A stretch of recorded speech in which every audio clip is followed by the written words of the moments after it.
Hey, it's Lux backstage at Pointfest with PALAYE ROYALE, who just annihilated the crowd. Wow, you guys got people popping. Thank you. This boy. Yeah, I mean, we're just hungover and just did our thing. If that's what you guys do hungover, I don't know, like what I can't imagine what it would be like if you weren't, because that was just you know what I mean? Yeah. It's yeah, because we just did Nashville last night, and I completely forgot about today.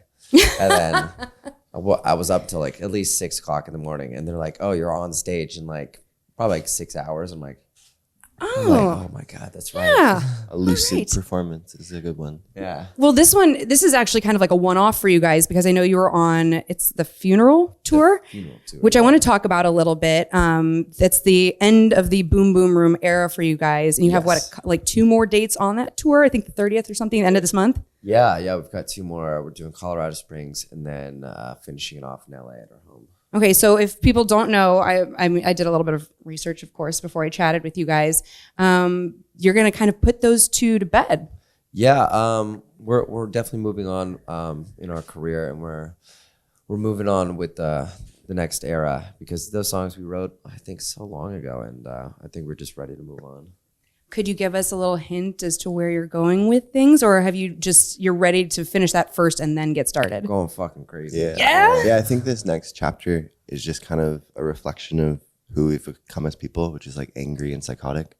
So it's that. We got a lot of built up shit in our stuff that we just got to get out. Well, I think there's a lot of people, specifically in America, who feel that way right now and who really are going to relate to that. So I'm glad you're ready to go crazy. I think right now we kind of exist in a toxic society. So it's important to not only in your art reflect that sort of chaos, but also like inspire a bit more, you know, especially with our youth and our fan base. Like we can take it into so many different realms, and like this next chapter comes with a comic book, so it's literally like a utopian empire that you can get lost in, and it's like a safe place to exist in. And Emerson, you're quite the artist. Are you going to be doing the graphic for yourself? I've hand drawn every page. Oh wow. So I've been doing it for the past year with a fan, Exo Billy from Sweden. And it's like artistic racquetball. We just kind of like go back and forth. But in that process, I've seen like in the last year, so many like different acts trying to come out with a comic book. And it's like, I don't think anyone's hand drawing every single page and writing the story. That's like painstaking hours and hours and hours of work, which I know you probably... That's the point of being an artist. Yeah. And I think that's what's been forgotten in today's generation. Is that kind of a nice distraction on tour for you to just kind of be able to get out of your head a little bit and draw? For That's sure. his favorite thing to do. We all get drunk and he's just like, just Sketchbook. Yeah, last night they were like frat boys and shit. And I don't know if I can swear. Yeah, you're good. You're good. This is video. Sick. Yeah, no, I think isolation for me is so important because we're all like the same person on like interior, you know, we all have consciousness. And if you tap into that, it's kind of like this unbounded, limitless, beautiful life. But it's only when you start listening to other people, life becomes hard. It's also kind of an energy suck, especially you guys aren't the type of band who gets off the stage, gets on the tour bus and goes. You guys are the band that gets off the stage and then goes over to the merch stand and talks to everybody. And that's kind of a giant, it's wonderful, but it's also a lot of energy expounded not only on stage, but then interpersonally one-on-one. Yeah. I love actually, because our fans give their energy to us. It's this bond that we have of just like spirituality and energy towards one another, and that's beautiful. Like I have all the time in the world for that. It's the other things I can't do. Well, sometimes it does get a little difficult, you know, meeting every single person. And it was funny. I was in the crowd today, like performing, and literally there was like 2 people that were like, "Can we get a picture?" Like while I was singing, and I'm like, I'm kind of doing something right now. Can you hold that and they're thought, like, please? "Can we just get a selfie really quick?"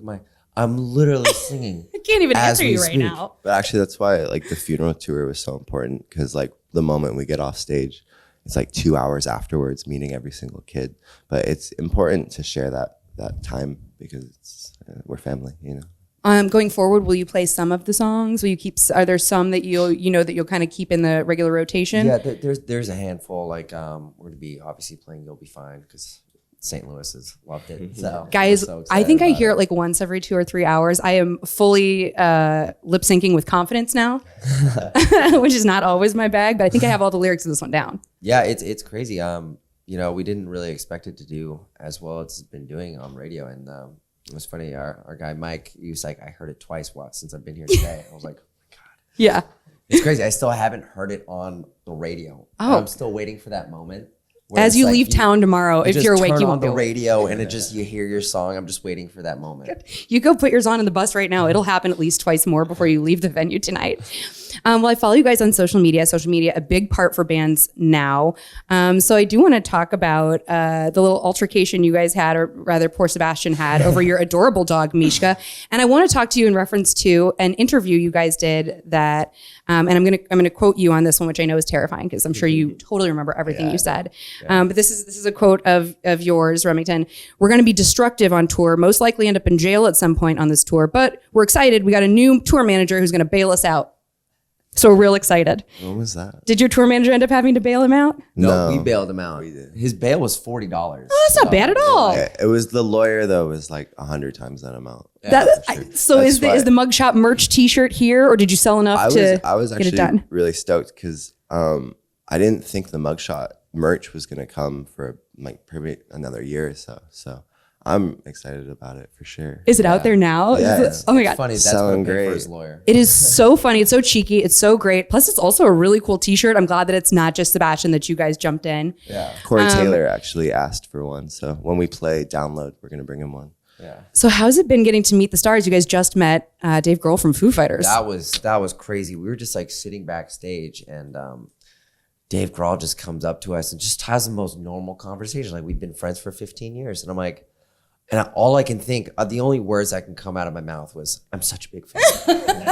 And You just want to be so cool in that and he's moment. just trying to have a casual conversation. I'm just like, I'm such a big fan. He's such a genuine human being, which is nice to come across. Like he just has such positive energy, which is talking rare. about the weather. Yeah. It was amazing. Yeah. That's really good to hear because, I mean, you see him on TV and you expect him to be that way, but people aren't always what you expect. So it's nice to hear that.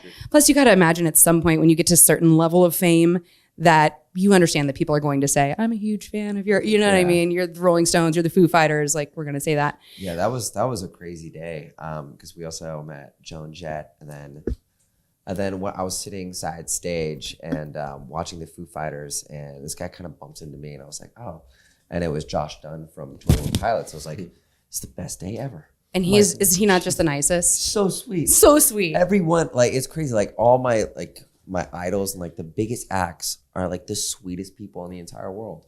It's so like heartwarming. Like I never thought the lead singer of Slipknot would be a fan of our band. Dude. And he's the nicest guy in the And whole brilliant world. too. Yeah. When you get the respect of other musicians, that has to feel, it's just a different feeling. Yeah. We were just on tour with Hailstorm. Oh, Lizzie Hale, RJ. She showed Came out up to the show last night Yeah, to our headliner. Oh my God. She was like, "You sick of me yet?" I was like, "You're so sweet." That'd be a great tour package. Yeah. Like you guys and them. Who have you guys not toured with that you'd want to? Rolling Stones. I mean, I'm glad I referenced them earlier then. Yeah, that's obviously a dream tour, but you know, You say that and then next year you'll come back with the Rolling Stones and we'll be joking about it. Yeah. You literally spoke into existence that you'd need to be bailing somebody out. So Yeah, pretty much so I'm anything you just say, gonna keep saying it. anything you say in interviews at this point is going to come true. Do you want a pony? Want a unicorn? What I else? think 21 Pilots would be a really good pairing for us. Oh, that would be 'Cause great. They're such a visually artistic band, and they have such substance and like a spirituality about them. So yeah, 21 Pilots, that would be really cool. And then obviously Panic at the Disco, maybe the Killers. Yes. From Vegas. Yeah. Oh yeah, that'd be really great. Well, guys, thanks for taking the time to stop by. Absolutely incredible performance. I cannot wait to see the rest of the edited photos. Our gentleman back behind the camera took some photos, and I'm pretty sure you jumped over him at one point. Yeah. It looks amazing. He kind of just like stood there. I'm like, oh, this guy has no idea what I'm about. You guys can check out more Palais Royale action at 1057thepoint.com, and please come back through soon. Oh, please, we're coming please, back. Please. We love it here. And bring out new music, please, please, please. Yeah. soon. All right. soon. Thanks, Thank you for having guys. us. Thank you. Lux backstage at Pointfest.